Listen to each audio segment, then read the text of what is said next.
where I start and Woody ends and where Woody starts and I end is a murky line. And we kind of have a comedic jive. And I remember going into this where he, was like, I think we need to look for some funny in here. And I'd be like, and he'd be like, see, like that. How you and I work, McConaughey, is I hit you the ball, you hit it back. I hit you the ball, you hit it back. But now I'm like hitting you the ball, and you're just standing there and letting it go by and sit still at the bottom of the fence and just staring at me. What the f***? And I was like, my hunch is that might end up being kind of funny.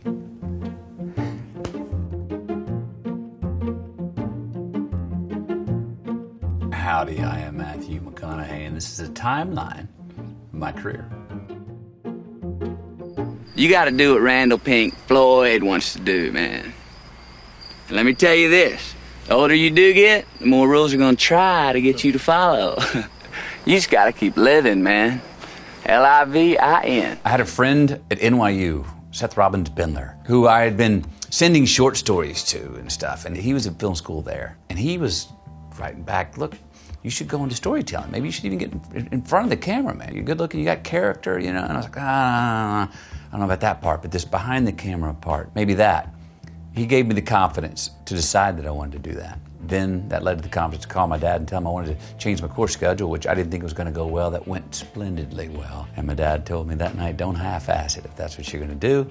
And went to film school. Learned a little bit, but then in that summer, between 92 and 93, which was between my junior and senior year, when I went to the right bar at the right time and met the right guy, Don Phillips, who then gave me a chance to read for the part of Wooderson in Days Confused. Ended up getting that part, and 3 lines turned into 3 weeks' work.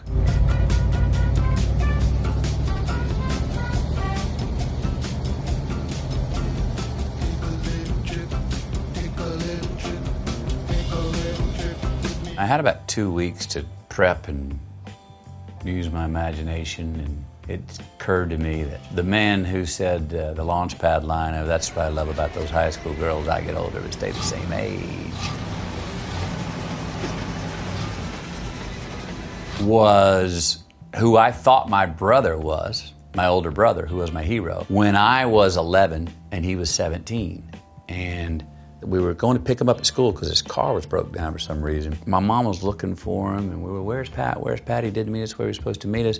And I was looking out the back window of our station wagon. There in the distance, in the silhouette under the smoking section, was this body leaning against a wall with the heel of a right boot up against the wall, and a little lazy 2-finger cigarette. And it was my brother. He looked 7 feet tall, cooler than James Dean, man. Wooderson was not who my brother was, but that image through my 11-year-old eyes were who Wooderson was. So this night on set, I do a wardrobe test. I get the peach pants on, I got the t-shirt, man, I got the pipe, I got the Black Panther tattoo, I got the blonde comb over, little stash, the boots, fries. Come out, Rick sees me. Linklater, the director, and he's like, great, Wooderson. He's circling me, kind of measuring me up. This looks great, this, that, yeah, no. I said, cool, man. Well, I'll see you in about a week, which was the scheduled day when I was supposed to come to work for the first time. And he goes, hang on a minute. Marissa Ribisi, who's the actress, is playing the redheaded intellectual. That's the last day of school. She's in the car with all her nerdy friends. You think Wooderson might be interested in, picking up the redheaded intellectual, I was like, yeah, man, Wooderson likes all kinds of chicks, And he laughed. Next thing you know, I'm in the car getting strapped up with a lavalier, about to go do the first scene, which didn't have a word written in it, which I recently found out just a couple years ago. Rick told me he had a story hole in a script that he needed to fill. And the scene of Wooderson going to pick up Marissa and talk about the party later, and you ditch the geeks in the back seat and ride with me, we're cool. Filled the story hole for him. First 3 words I said ever on film were that night when I pulled in my 70 Chevelle to go pick her up, and I gave myself the 3 affirmations of the things that I, Wooderson, did have: my car, rock and roll, and weed. All right. As I was going to get the 4th thing that I wanted, which was the redheaded intellectual. First 3 words I ever said on film. And they precede me, as you probably know today. I'm not even on camera. It's a wide shot above this Chevelle pulling through the parking lot. How and why those words ended up sticking out, I do not know, but I'm glad they did. Do everyone a favor, though. Drop the case. No, I can't. I won't. I'm not gonna quit. I quit now and all this for nothing, no. I get this camera test. Schumacher did this camera test. It was over a place on Fairfax. It wasn't at a studio. And I remember he did this. It was real solid that he did for me because he goes, this way, word's not going to get out that you did a camera test because no matter how good you do, you're probably not going to get the part. And I don't want you starting your career with, oh, he failed at the screen test. So we're doing it here so no one will know. Thank you, Schumacher. I go in. I'm prepared for that. I do the final summation. I do the first take. Bam. That was good. Connected the dots, told it well, but did any magic happen? No. And Joel goes, throw the script away. Throw everything was written, just throw it away. What would you say? What would you do? I dropped my guard and spoke and said things that would not be allowed in a courtroom. It affected me in a way where I kind of spoke more like a father that I was not yet in my real life. Imagining that was my daughter, that happened to her. And that's the take that he goes, no more, done. Okay, we're done here. Great job, and we'll see. And then I got a call 10 or so days later. I was in Piedras Negras working with John Sayles in the middle of the desert. It was about midnight. Got Joel Schumacher and John Grisham on the phone. That sounds like good news. You gonna play Jake Brigance? Fuck yeah, I do. That little girl.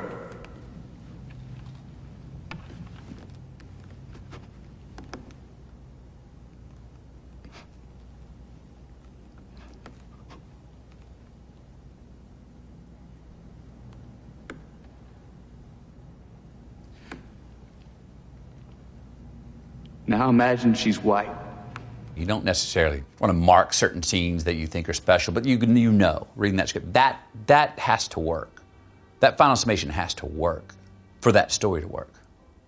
So I'd always had, even on my first read of that script, this has to work. That turn, one close your eyes, the timing, and then now imagine if she's white. That day, everyone caught their breath, I caught my breath, and when you see the movie, people still kind of catch their breath at that moment. And that's what Akiva wrote.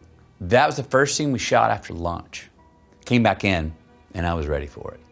And Joel started to set up the wide shots. And I heard him say, like, we'll shoot some wides, and then we'll ease into it and warm up to it, and then we'll get your close-up. And I just went like, And he goes, actually, nix that. We want that. We'll be shooting the close-up first, moving things in. And that take that's in the movie is the first take we did. You experiencing any dizziness, nausea, difficulty breathing? The breathing thing rings a bell. Then again, you are on top of me cutting off my air supply.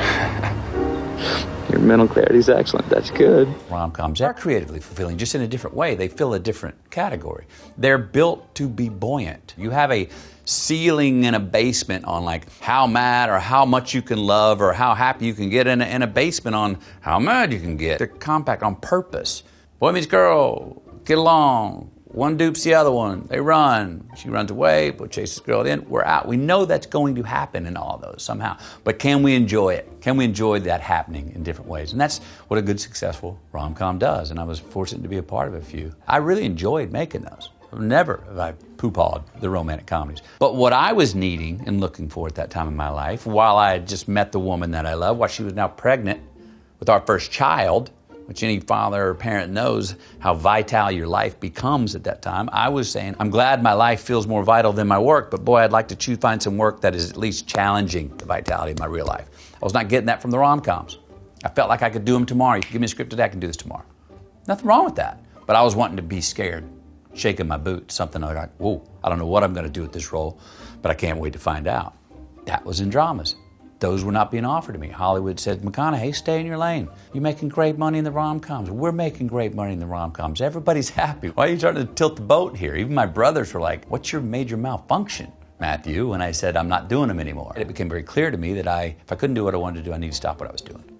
I let my agent and everybody know. I said, I'm not doing any more rom-coms. And it took a while for the industry to get that message across, as I turned down quite a few. And then it was nothing. Then it was code silence. As my agent at the time, Jim Toth, said after about 8 months in, he goes, Matthew, I haven't seen or heard your name in months. I'm like, uh-oh. So then I'm like, all right, maybe I've just wrote myself a ticket out of Hollywood. What happened is after about 18, 20 months, I was gone long enough. I wasn't on your screen in rom-com. I wasn't in People magazine on the on the beach shirtless, which was also its own sort of rom-com genre going on, or at least a surf comedy, right? After about 2 years, you hadn't seen me there. And all of a sudden, I became a new novel, good idea for, hey, what about Matthew McConaughey for the Killer Joe? They started coming. And those were things I was looking for and just voraciously bid on and gnawed at, and off I went. Talking about my boat. We found it. Hey, you found it with me living in it. Possessions. 9/10 of the law. You got crosses in your heels. Nails. Shaped like crosses. What for? Ward off evil spirits. This is also the beginning of what you had titled the Reconnaissance. I didn't tell that. That's what you said in your memoir. Shh. Well, I planted it. And the interviewer goes, that's a great title for it. That's it. Where'd you hear that? I go, oh, John Smith down there. He just brought it up in that last interview. I was playing with my marketeering skills.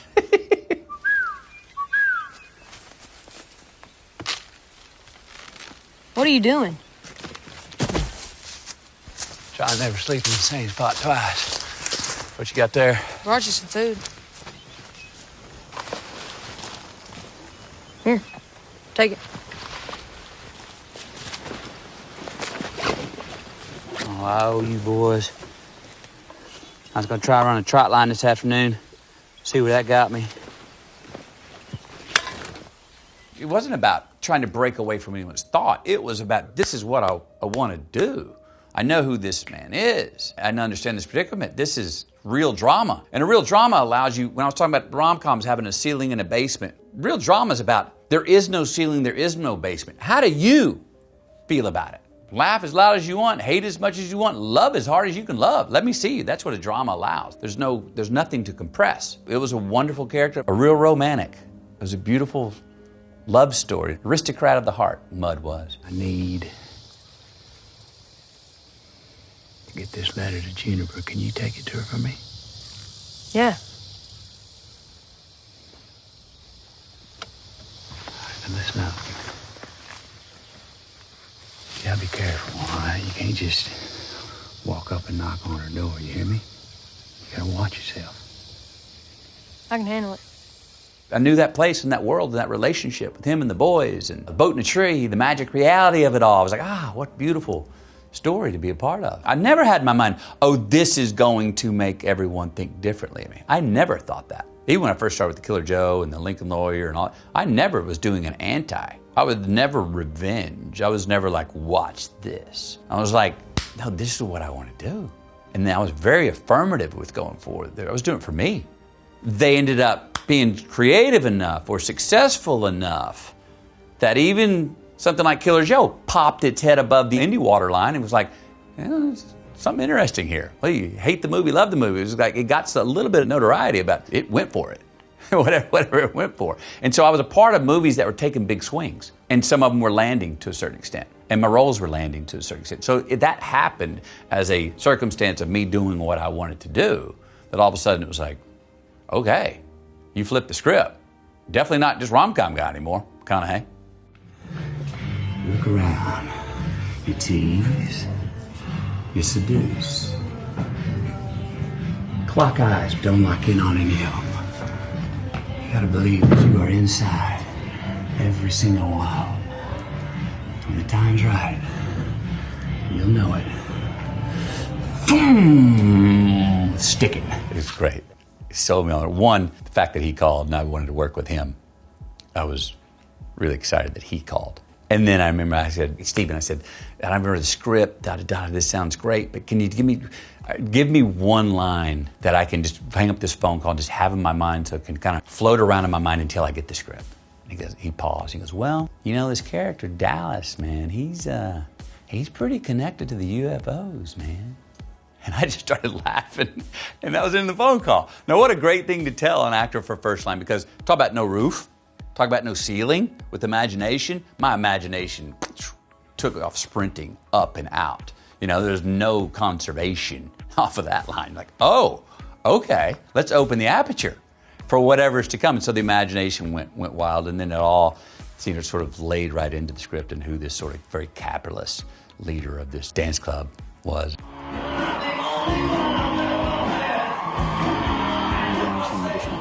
Some blood tests. What kind of blood test? I don't use drugs. We didn't test your blood for drugs. I'm good. Ain't none of y'all's business either.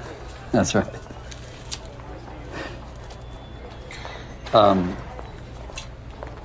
You've tested positive for HIV, which is the virus that causes AIDS. You fucking kidding me? When I'm talking about every character has a monologue, I got the monologue from this guy before he was diagnosed with HIV. There was an entry of Friday night. He's writing his day, he spent gas, he drove here, he drove there, he filled up his tank with $5 of gas. He figures he's got this many more miles for the weekend, and maybe he'll swing by and see so-and-so, you know. Here comes Sunday, and he's pressed his pants, and he's got his shirt pressed. He's got new batteries in his pager, because tomorrow morning he's driving across town, and he's got to hook up some speakers for this house. And he's excited about it. Clothes are laid out, alarm set, getting to bed early, got some purpose, only to wake up and find out that the people where he had the job had canceled. You could just see the deflation, because he would have these, I got purpose, I got plans, and then it would flutter off into, and his night just turned into a bit of a no plan. And then you see him try to come back up with an idea or a plan and not really be able to follow through on it. So that said a lot about the world, whether you see that literally on screen or not. That's a lot of the subtext that gives an actor so much of an engine with which to move, listen, see, and hear from, you know. This is my patient. You treating these people? Oh, they're treating themselves. With what? Vitamins, peptide T, DDC, anything but that poison you're hawking.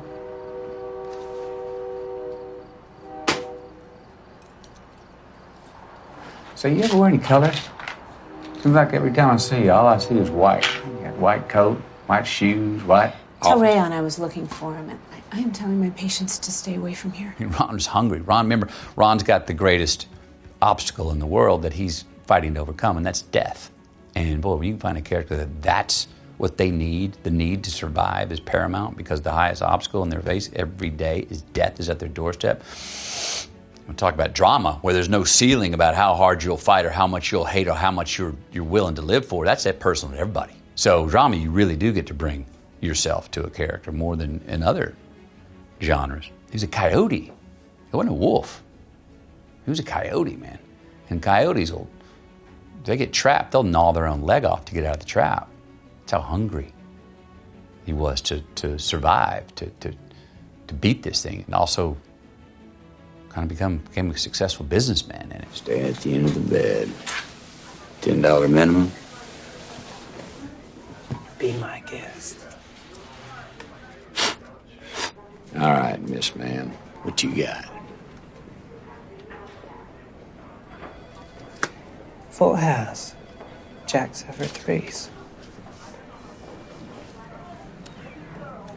Well, I'd have figured you for Queens, motherfucker. Sorry, darling. Yeah, that was just my responsibility to the role. That size, and which I often miss sometimes, being that weight, because boy, the memory in the brain was so acute. I needed 3.5 hours less sleep at night than I do now at that weight. And my mind was just so sharp. Wasn't that easy to be around. My wife was like, will you please have a freaking glass of wine? Take the edges off, buddy. Okay, I was just vociferously hungry and acutely sharp in my mind. Not everybody wants to sit alone in an empty room beating off the murder manuals. Some folks enjoy community, the common good. Yeah, well, if the common good's got to make up fairy tales, and it's not good for anybody. You know what I discovered is that my faith was strong. It was very easy for me to inhabit Rustin Cole's head and heart and spirit, which, I don't know, I don't think belief in the divine prime mover or God was in that. But because my faith was strong before going into Rustin, it was easy to turn my back on my own faith and go full bore with Russ down that philosophical, agnostic, or even atheist sort of belief and into that man's mind and soul, and trust that when it was over, come back and my faith will still be there. It's just one story. The oldest. What's that? Light versus dark. Well, I know we ain't in Alaska, but it appears to me that the dark has a lot more territory. Woody and I had worked together before on EdTV and then Surfer Dude. And then in real life, where I start and Woody ends and where Woody starts and I end is a murky line. And we kind of have a comedic jive. And I remember going into this where he, was like, I think we need to, look for some funny in here. And I'd be like, And he'd be like, see, like that. How you and I work, McConaughey, is I hit you the ball, you hit it back. I hit you the ball, you hit it back. But now I'm like hitting you the ball, and you're just standing there and letting it go by you and sit still at the bottom of the fence and just staring at me. What the fuck? And I was like, my hunch is that might end up being kind of funny. And he was like, oh. Now we look back, and I think we actually, to some extent, did pull that off. And you hear his frustrations with me, which becomes almost the audience's frustrations. Like, what the fuck did he just say? What is Rusty Cole spitting? Will you please, So there actually became some levity through that. And that was the difference in our working relationship. Murphy still grabbed his car. She crashed it. She's okay, though. Hey, Dad. Your grandpa. His name's Jesse. I remember we shot, there was a Monday morning, and it was the first scene up. And I'd gotten good rest that weekend, and I had a pretty humble, good weekend. But everything was with my family. I came in, and similar to that final summation with Joel Schumacher, I remember we got in, and Nolan was going to set up some wides. They were about to play the tape. Let's rehearse the tape. I went, And I remember, I think I had a note. I'd written, CQ first, please. And I think I handed it to Chris, and I was like, all right. All of a sudden, things came over, and cameras were there, and we played the tape. And again, it was that first take that's the one we use. You once told me that when you came back, we might be the same age. And today, I'm the age you were when you left. This might be a real good time for you to come back. I didn't have to go to a place.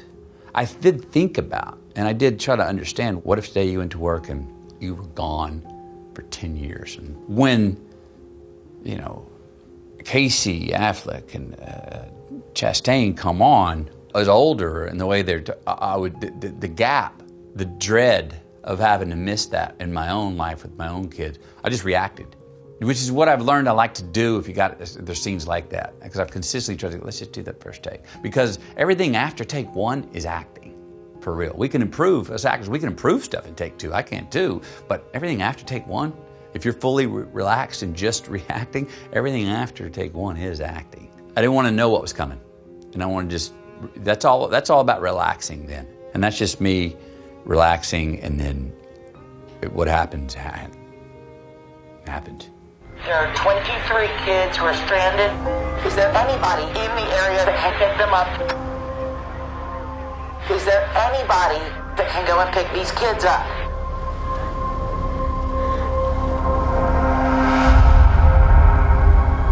And that's one thing Paul's so good at. He loves claustrophobic spaces with something massively dangerous and epic outside encroaching, a predator, a killer, in this case, a fire. Look, that bus seat and driving that bus, that was my own. I did all the bus driving. I didn't never like getting out of that seat. I felt great right there. So it was a very comfortable space. There's nowhere to go. So much is internal. Movements are small. Every breath is precious. Air is precious. Heat. Over exhaustion, all these things, while trying to maintain a sense of belief and hope that there might be a way out. Because if we quit, if we lay down, if we concede, we're going to die. And I'm the one driving this bus. No, can't think that way. And that's all got to happen in a small space. So while everything is beating you down physically and mentally, spiritually, which I think you had to keep believing there might be a way out, or finally is sitting here and just waving the white flag the way out, which we kind of think it is until fire! Oh shit. And drive, sometimes get through hell, you got to drive right down the throat of the dragon to get to the other side of it. When I told my dad that I didn't want to go to law school and go to film school, and he paused and said, "Are you sure that's what you want to do, son?" I said, "Yes, sir." And he said, "All right, well, don't half-ass it." That launch pad that he gave me there to do Dazed and Confused, he had a heart attack and moved on from this life 5 days into shooting Dazed and Confused. So his life actually overlapped me getting to start what, hell, I didn't know might just be a hobby. No, but it wasn't a hobby. His life overlapped me finally beginning something that turned out to be a career. There's grace in that. I've always looked at it as amazingly graceful. So he was alive. He didn't come to set, but he got to see me start and be alive for seeing his son start something that was more than a fad. It was more than a hobby. That became a career that his son loves.